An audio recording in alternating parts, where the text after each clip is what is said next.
Welcome back to Beyond the Stats. Round one of the NBA draft just got finished. And after Cole has gone on record of saying how much he did not want Cody Williams or Isaiah Collier, he has now prepared a statement. Yeah, dude, oh my hell. There were so many people at 10 that I would have rather had. I can see Collier at 29 with what was around. I can see that one. I can see that one a lot better. But I'm begging Cody Williams is Jaden McDaniels. I'm begging. That's what he can turn into. I don't see it. At best, similar body type, I guess.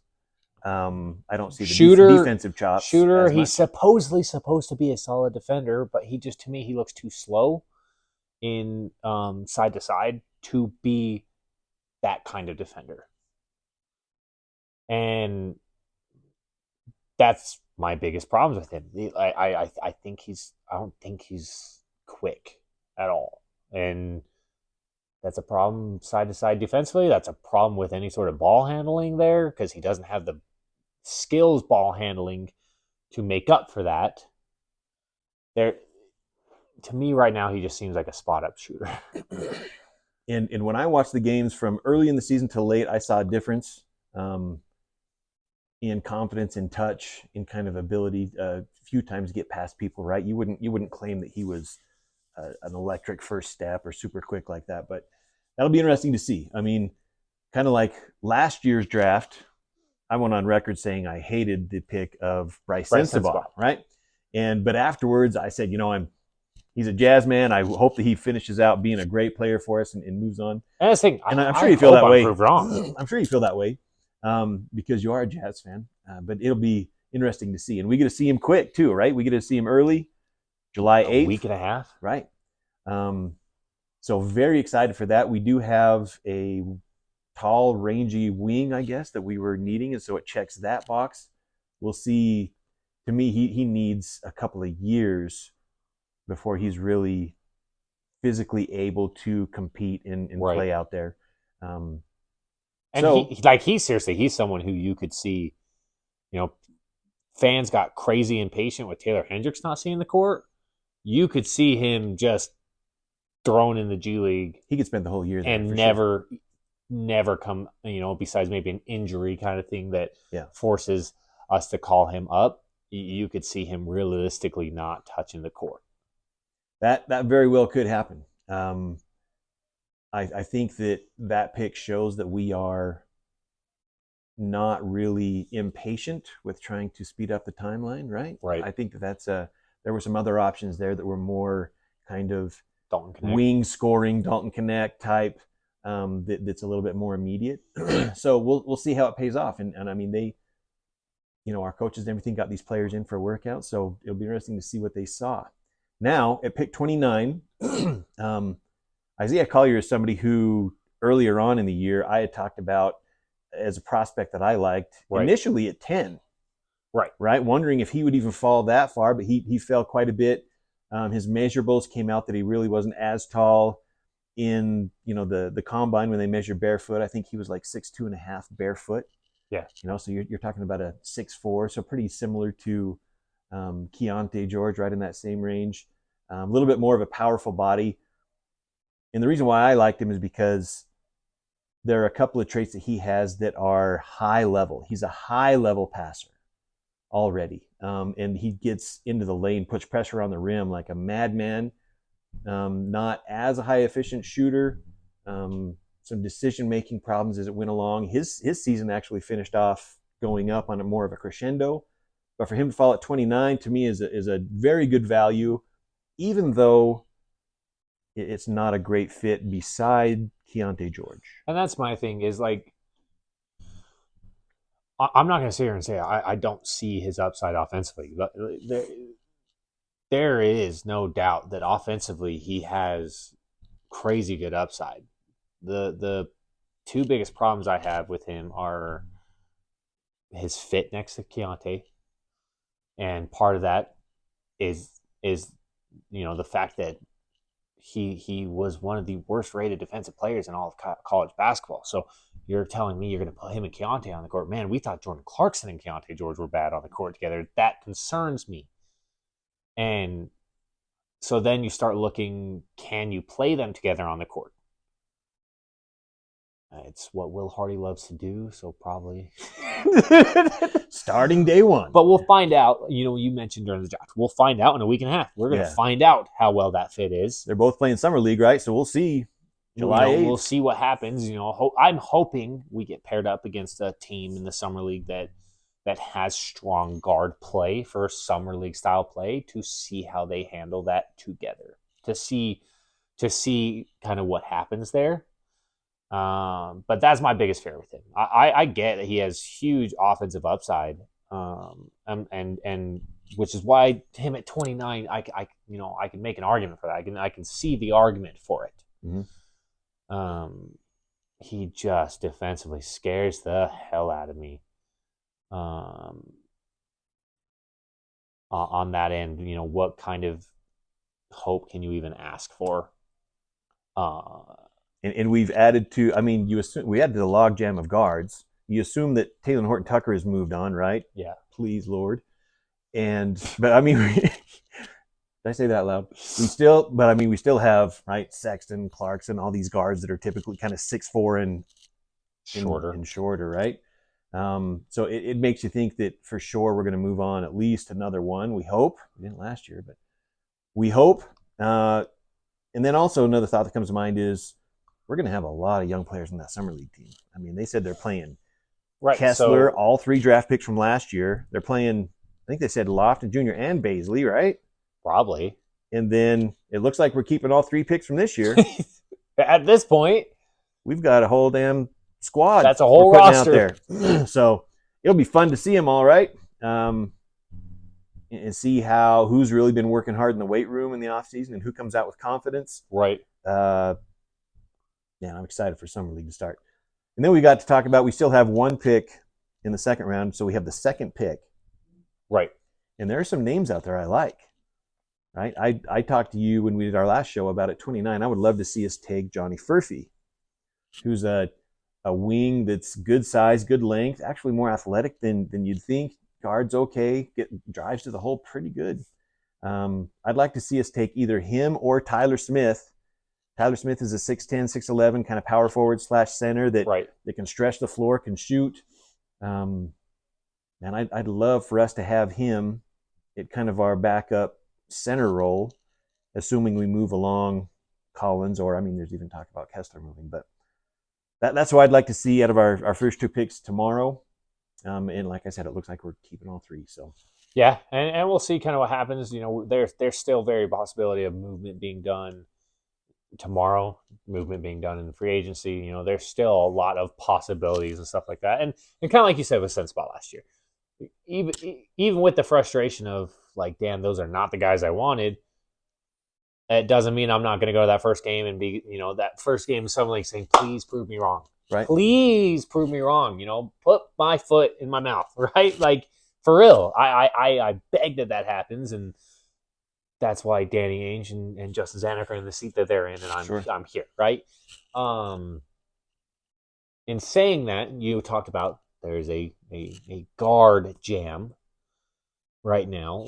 There's one guard who there's some questions he may not be returning in Chris Dunn.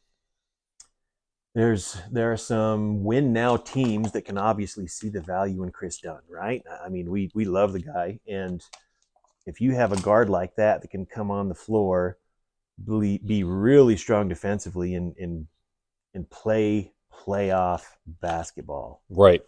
And you're gonna get him for most likely a veteran minimum or a little bit above that. That's a bargain. So I think free agency is really going to say a lot about what we can expect next year with this team. Yeah. I've obviously, there's talk that we looked into Mikal Bridges and how much it would cost, and it was astronomical, as we saw. So we weren't interested in that. I understand that. But then we see today Cam Johnson. Right. So the Cam Johnson thing is a very real possibility that I would be interested in us exploring. And then we also see today that Washington moved Denny Advia who I wanted. Oh, and I've that's said on this, we've talked about We've on talked about it. this, you know, Yeah. that is a trade we were very interested in. and it's obvious that they were willing to move him. Now they moved him for the 14th pick, I think another first round, and then a couple of seconds, I believe, is what it was. And Malcolm Brogdon. And Malcolm Brogdon, right? Which doesn't fit into their timeline. I mean, that's just a piece that moved back Yep. and forth. But man, I would have loved to get him because I mean, I believe that he has 4 years left on his deal, and it's a descending salary. His last year, you know how much he makes? 11. 11, dude. You know how much the eighth or the ninth pick of this year's draft is going to make? 10. That's wild to me. That's wild to So me. I mean, why we wouldn't go after something like that? And maybe we did, but these are kind of some of the things that we want to see happen. Now, there's a team out there that is begging for us to take some good young talent from So them. that's what I was going to bring up. Is we talked about our picks. Let's let's talk about some other things that happened throughout this draft and what that could mean for the season next year, but what that also could mean, for possibility of Jazz and stuff like that. Leading into The Detroit Pistons are idiots. I don't know what they're doing. Maybe that's a little strong, but what are they doing drafting Ron Holland? Do they not understand that Asar Thompson is everything that Ron Holland wants to be and more? Asar Thompson is legitimately what they're hoping Ron Holland can be. Absolutely. They say that Ron Holland has a great motor and is extremely athletic. Not as good as motor as Asar Thompson. Will never be as athletic as Asar Thompson. And Asar Thompson is a Asar much better Thompson- playmaker.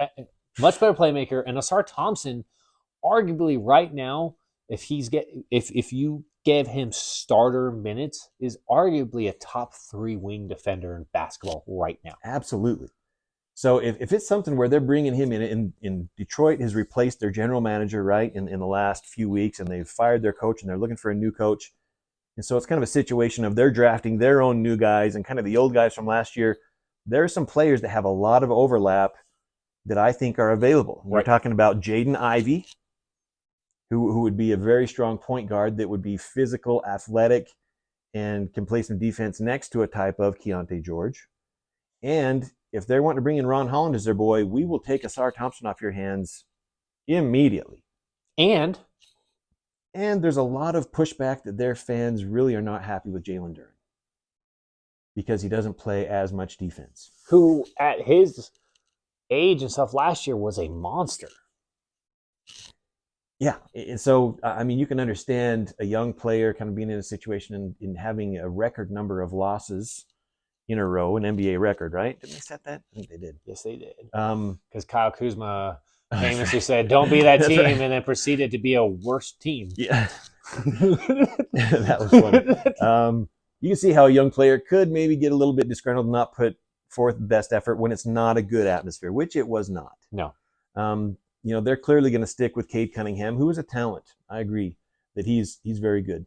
And another player that also plays the 3 that I hear that they're very interested in re-signing is that we send him is Fontecchio. Right. So that's another 3. That was part of the trade is they really liked Fontecchio. Yeah. And so, I mean, Fontecchio at the 3, and now they're basically, they've drafted Holland, who is also a 3. They say possibly a 4. I don't know. And so they have all this logjam of players that are overlapping, and it basically creates opportunities to go in there and get players traded under their value. I would be very interested in fleecing the Pistons at this point. Dude, that's the thing. So if you can make a trade, right, you're looking at a potential trade there.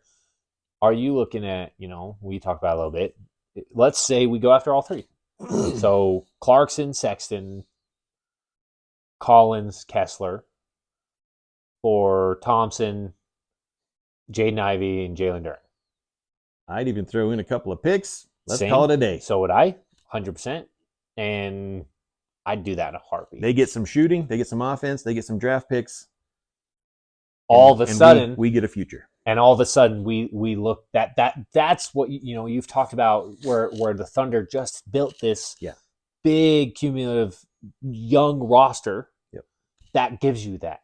You have a bunch of young players now on this roster who you can start kind of they'll work themselves into who's going to be the studs on that Right. on that young roster. And man, Asar Thompson brings that just mean physicality, defense, athleticism that we are begging for.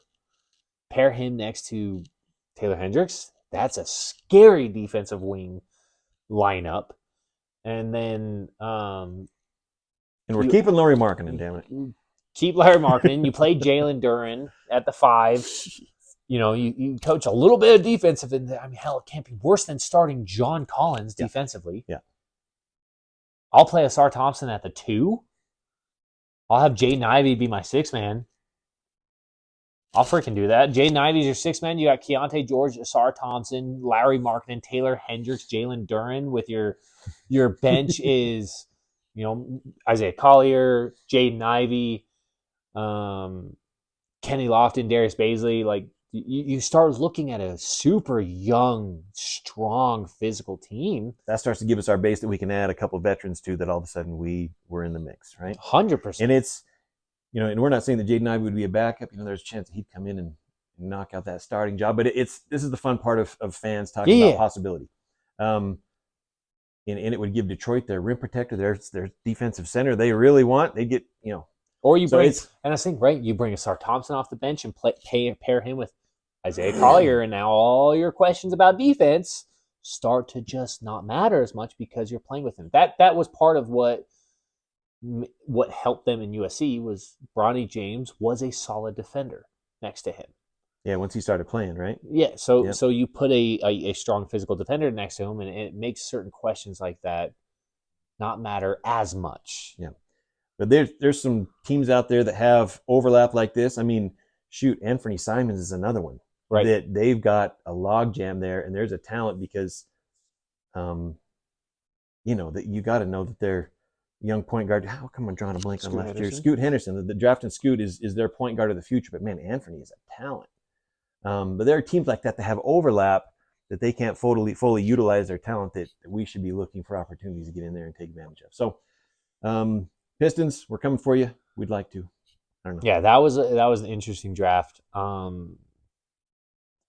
Interesting to me, the Thunder drafting Topic, who we both wanted at that 10th pick, who was available at the 10th pick. So they just traded Josh Giddey. Right. And then immediately bring in Topic. Who is a potential Josh Giddey. Right. Seems... Which part of what I've heard on them train Josh Giddey is Josh Giddey openly said he didn't want to be somewhere where he was going to be a backup. So they moved on from him immediately. Smart move in my opinion. Especially for who they got. Yeah. Yes. So great business. Couple interesting moves there, which I would love to get Topic at 10. The most disappointing part of this draft to me, though, was watching Dalton Knecht fall to the Lakers. Dalton Knecht falls to 17 at the Lakers, a piece that can step in right away, mature. He's been through a lot of obstacles in life, so he's not going to shrink away from. And your big question pro environment. When we talked about that was, will the Lakers play him? Rookies just seem to disappear. The difference is JJ Redick is now in there. You're telling me JJ Redick isn't going to see a good wing shooter and say, man, you're a perfect person to be right next to LeBron and that type of playmaking. I mean, LeBron basically plays a 3, right? And they started Rui Hachimura and Anthony Davis as the season went along. So it would be of him getting some minutes off the bench. If they do that, rookies die in LA with the current setup. So that'll be interesting to see. I think that Dalton Knecht is a strong piece for a team that has a draft pick but kind of wants to win now and implement those pieces. So that'll be interesting to see. Yeah, and I mean, beside who's their I'm drawing blanks tonight. Kid out of Oklahoma, that's their 2 guard for the Lakers. Austin Reeves. Austin Reeves. That would put Austin Reeves at the 2 and him playing some at the 3 as they move their lineup around. So D'Angelo Russell's still there, right? On the second year of his deal. He has a player option. He has a player option this year. I think he's only making like 15 or something because I think his salary got halved. So that'll be interesting to see with the Lakers. There was talk that we were going to trade our 29 and 32 for their 17. You put out there it's possibly just because they did see that Knecht was available and they said, screw that. I think that if there was a legitimate possibility of that deal happening, I mean, hell, you saw how happy they all seemed about drafting Dalton Connect. I really think that Dalton Connect, who no one thought was going to be there at 17, Right. was there at 17, and they kind of went, all right, don't answer any phone calls. We're good. All calls to voicemail, please. Yes, I think that's Could be. exactly what happened. Could be. The Jazz have come out and said, that they are super pleased with our draft for the 74th season in a row. Right? That's what every organization says after the draft happens. It went exactly how we wanted. We are super pleased with how it fell, and yeah. So it'll be interesting to see, though. Second round tomorrow, and then we've got stuff getting ready for July 8th, and over the next couple of days, we'll be able to see players showing up and getting interviewed, and I'm looking forward to see if Isaiah Collier shows up with kind of a chip on his shoulder, right? Fell a long ways. I hope so. This is a kid that was, for a good chunk of before the season, was projected as the number one pick. Right. He came in as the number one prospect of 2023. And so that's the hope, right? The hope is he sees what kind of the question marks were and stuff like that made him fall and just goes to freaking work. Yeah. I think that was a big part of what happened with Keontae George. Keontae George just freaking went to work and worked his ass off. And so I hope Isaiah Collier does the same thing and comes in and is able to play at an adequate level of defense with his offensive upside. That's all I want. And that's the thing. I don't need him to come and be an elite defender. Now, if he's playing next to Keontae, that might be tough. But yeah, I at that point, I just need you to come in and work on defense. Realistically, be an adequate defender who's improving and working on it with your kind of upside. I'm cool with it. And he's got the body for it. That's one of the positives of him. Big, thick body, physical player that should be more physically able to step in and contribute if the other parts are there. So is he a player that in the preseason kind of proves himself to his teammates, or what happens there? So there's a lot that goes into making that jump, and so much of it is psychological. Mm-hmm. Is he a player that psychologically can get in there and battle? And now that he's been told no a few times, is he stronger for it, or is he trying to find himself? No, these are the questions. For sure. And that's kind of, when I was going through looking at him and stuff like that, it was just like that was what I guess confused me about him, was like, you have all the talent in the world. You have a very strong physical body and stuff like that. How are you one of the worst ranked players in college basketball defensively? What is that? Is that partially a system thing, and it just was set up for failure for you? Or is there something else there that isn't necessarily a situation like John Collins, where John Collins comes in and it's like, oh, he's a solid defender, and then you start to see the way certain schemes and stuff work with him, and it's just like, oh, you're really bad. The focus just isn't there. It's not. Yeah, it's. And so that's a big thing I'm looking for out of him, and I'm hoping that it's just, it was a bad situation for him, and now he's kind of hit that moment of I got to work.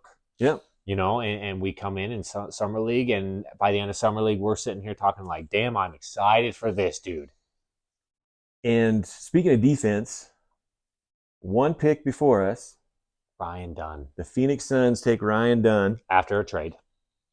Right, it was supposed to, yeah. So the Nuggets and the Suns, yeah, they switched, and so we went to the Suns, which is a good pickup for the Suns. A late round defensive stud that can come in off the bench, and I'm sure that he'll contribute right away.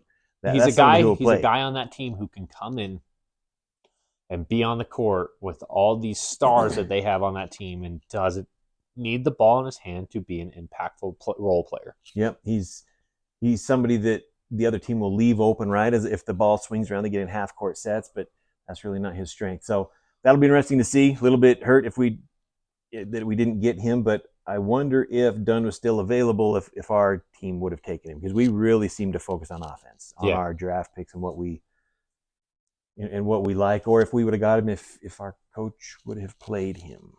There's that question. That's a realistic question with anyone that we bring in. Is, we've already seen with this coach is he talks a lot about wanting defensive players, but realistically has shown he doesn't care as long as you can come out and be impactful offensively. Right. That's kind of I guess, more modern NBA. But that kind of stuff when it comes to playoff time doesn't really work. So that'll be interesting to see the evolution of that. That's just a question I had. If we had drafted him, would he even play? And my gut feeling is I doubt it. Yeah. So on the record tomorrow saying I want either Johnny Furphy or Tyler Smith. We've got the second pick, so one of those have to be available. Those are the two that makes the most sense. You never know. Right. Maybe we'll draft Bronny James. Wow. And then we'll call up LA and say, we'll take Dalton Knecht for Bronny James. Strong arm them into the move that should have happened. That's maybe. Yeah. And I like that. That's a hard ball. Yeah. Curious to see who we end up drafting tomorrow. Obviously, this draft hasn't gone anything how I expected, but at the same time, we were kind of warned to expect anything to happen. It felt like nothing happened because, there was so much movement with teams and stuff like that, and you just didn't hear anything coming out of the Utah Jazz camp, which is, normal. But it is a little disappointing to have nothing happen, but supposedly they're very happy with who fell to them. Be interesting to see over the next 2 weeks if there's any trades or anything like that goes down. If it does, I'm sure we'll jump on and talk about it. 100%. If not, it seems like we are pivoting towards the tank for the 2025 draft and not trade Markkanen. I'm curious to see how that works. Like I said, I think Summer League free agency is going to tell us a lot about kind of the direction of the team. Mm-hmm. But Danny Ainge has very much been on record about how much he loves Cooper Flagg. He is a big Cooper Flagg fan and has been very open about that. And so it's a possibility that he sees a route and an avenue to get Cooper Flagg and wants to go for it.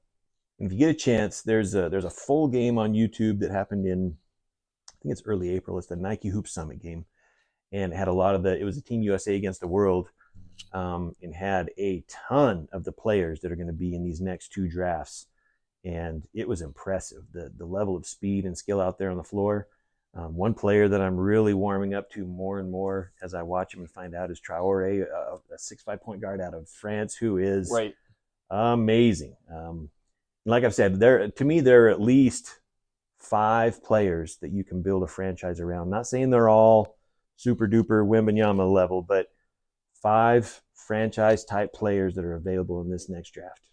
That's honestly, that's the thing that is exciting about that, but also what's been so incredible about Cooper Flagg and why he's gotten so much hype is anytime his team or anything like this that he's been presented to where he's matched up with or against all these other super high rated players, he seems to shine.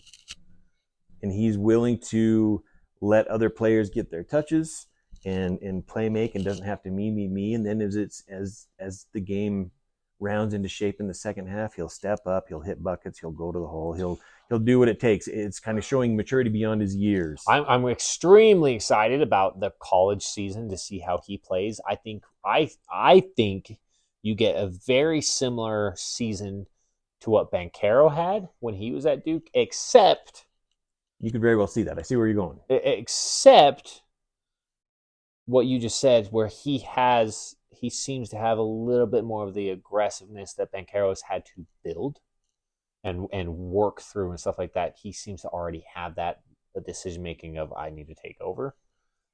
And so, but I could see a very similar season to what he had when I see what you're saying. Banchero had. I remember us talking about Banchero's one season there with Duke and how it seems like there were times that he was a little bit overly passive, even though he was the most skilled on the court. It's also a game style. The way they play fits better in an open style court, like the NBA. NBA is a lot. It's a lot more open court than college basketball is, which is why sometimes players like that look very good, but then seem to be better pros. Yeah, which Banchero has been. I could see the exact same thing happening with Cooper Flagg. And something I texted you about the other day, Duke's basketball channel on YouTube, they posted video from their scrimmages the other day of getting all their incoming recruits and some of their existing players together and scrimmaging 5v5, and it was exciting to see. Right. To see Flag out there, to see the 7-2 kid from Africa that's the center. Even there's a shooting guard, Harris, that I'm really high on that's gone there. It's kind of fun just to get out there and see little clips and everything of these high level players starting to show what they're going to do. So it's, as the basketball season starts with pro and college, this fall is going to be awesome. And honestly, that's Gonna be awesome. that's what's exciting about right now is for Jazz fans, right? The season ended forever ago. It feels like, Ended, so right before the trade deadline. and so hitting the NBA draft and starting to see some players and some movement, and then getting free agency and the summer league, and it just seems to just like stack, and it's a really fun. Starts to get back into fun with basketball, and so I've been getting back into that kind of hype for basketball, and and I'm excited, even for tomorrow, and that's just the second round, and then we just finalized getting our tickets for summer league, and so we'll be there for that and be able to get firsthand experience with those games, and just it finally seems to be getting back to that fun part of basketball. This is gonna be exciting. These couple weeks where they introduce the new players, and today's one of my favorite days of the year. Like Christmas Day, Right? and doing the draft and all this stuff. So it's exciting. But We'll hit summer league, we'll hit preseason and start of the year, and then you'll just slowly watch our motivation die as the Jazz season dies. just don't do the halfway. Make a Tell decision. the trade deadline. Let's freaking make a decision. We're gonna have the Hunger Games because we got 17 point guards on this team. Lord in heaven. So let Will Hardy set up his preseason, because that means we're going to be shit for the first month for sure. If we want to tank, send them back to Hawaii. Yeah.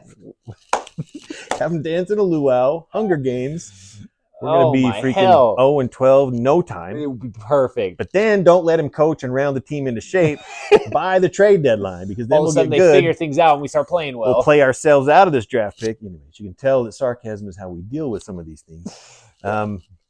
Yeah, and I went on record last show saying what I hope we do, so it'll be interesting. Yeah. So next couple weeks we'll find out about trades. I think that the deadline goes up to